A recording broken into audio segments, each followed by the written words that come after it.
Sunda kuhag mti for 72 hours get recognition. Natalie, mimi naangalia life yake like akitoka hapo alafu because hujadishi hujatoka hapo umesimama the whole day. Probably analishwa kama amesimama kwa hiyo 72 hours ni how many days? Siku tatu. Siku tatu. Hapana, seriously. Uange kwa mtoi wangu bedhe ama sister yangu nimwambia bedhe hii ni ufalo unadu. Bwana director, unajua hao watu ni akina nani? Ni nani? Hao umewaona unawajua? Siwajui. Sasa nataka nikuulize wewe mzee, mwenye unakuja hapa kuhit, mbona una hug mti, mbona unafanya? Wewe hita wewe bwana. Zungusha hiyo tu ni yako tu, hiyo ni ndio tu.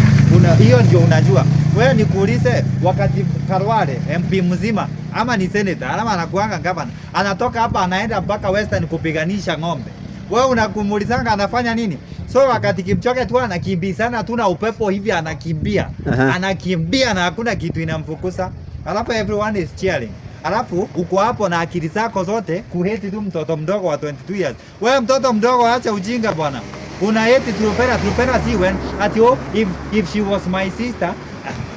Kwani unanga sister, ujui ma sisters wako? Ujui ma sisters wako?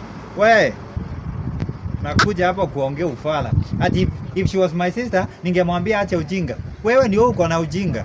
Nyinyi si understand. By the way hata nyinyi ni akina nani? Juu na wanaona hapo Studio Science TV. Nyinyi ni akina nani? Mnakuja kudiscuss msichana mdogo mwenye amejitolea na akatuonyesha kila kitu. Wewe uko hapo hater. Wewe bwana, ni vile tu wewe.